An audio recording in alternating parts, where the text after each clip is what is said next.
মানুষ মনে করে যে যে সালাফিরা যে আকীদা শিখায়, তাওহীদের আকীদা, আমি জানি না এই পর্যন্ত এই আকীদার মধ্যে তেমন কোনো পার্থক্য সালাফি, হানাফি, শাফি, হাম্বলি, মালিকি আকীদা নিয়ে যে এত গর্জন আর এত আলোচনা, কি আলোচনা, শেষ পর্যন্ত আলোচনায় গিয়ে তারা আল্লাহকে আরশে আছে, আল্লাহ সব জায়গায় আছে, এরকম এমন কিছু সূক্ষ্ম আলোচনার মধ্যে গিয়ে তারা আকীদাকে ঢুকায়।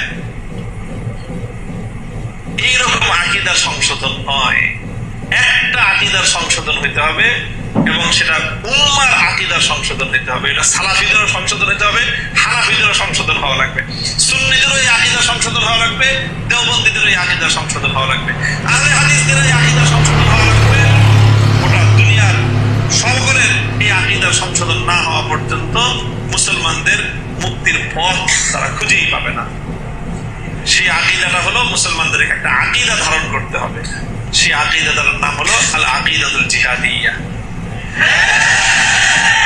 একজন চিহ্নিত মুখের আল্লামা আছেন, এই আল্লামার কাছে হেফাজত ইসলামের আমিরের পক্ষ থেকে লোক পাঠানো হলো যে আপনার মওদুদিয়তের সাথে নির্বাচনী জোটের কারণে এই কওমিয়তের উপর এই আঘাত আসতেছে, কাজেই আপনি এর কারণ দর্শান। তিনি এই নোটিশ পেয়ে একবার সরাসরি বাবুনগর চলে গেলেন, হেফাজতের আমিরের সাথে সাক্ষাৎ করে বলে আসলেন, আমার জোট ঈমান আকীদার জোট নয়, আমার জোট নির্বাচনী জোট, কাজেই এই জোট করা সত্ত্বেও মওদুদীদের আকীদা আলাদা, আমাদের আকীদা আলাদা, এটা কোনোদিন একাকার হবে না। আমি মনে করি ওইখানে গিয়ে তিনি এই বক্তৃতাটা দিয়েছেন হেফাজতের আমিরকে আইওয়াশ করার জন্য। এই বক্তৃতাটা তিনি সেখানে গিয়ে দিয়েছেন কিসের জন্য? আইওয়াশ করতে। আমি কেমনে বললাম, এবার শুনুন তার প্রমাণ।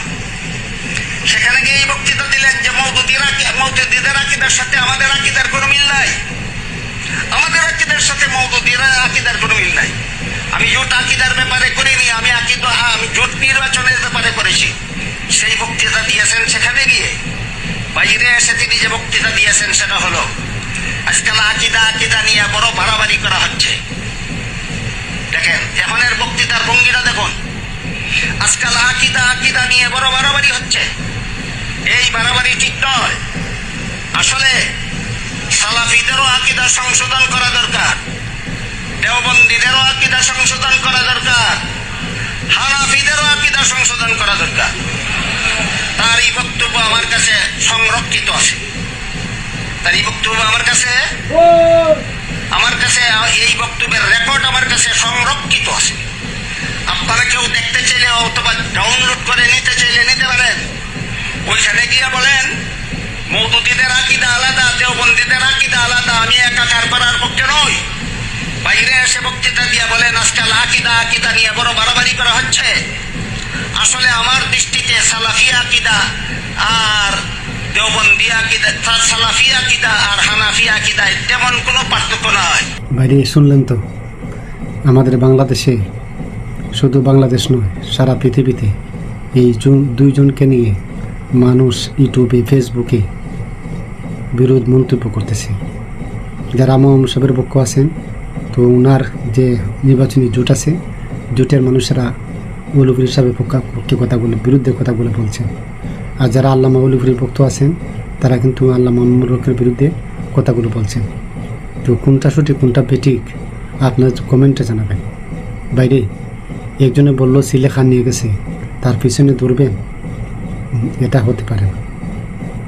সত্য মিথ্যা যাচাই করার সুযোগ আছে। তো আল্লামা মামুনুর সাহেব কী বক্তব্য দিচ্ছেন, ওলুফুর সাহেব কী বক্তব্য দিচ্ছেন, আপনারা সবাই শুনছেন। আপনাদের মতামত কমেন্ট বক্সে লিখে জানাবেন।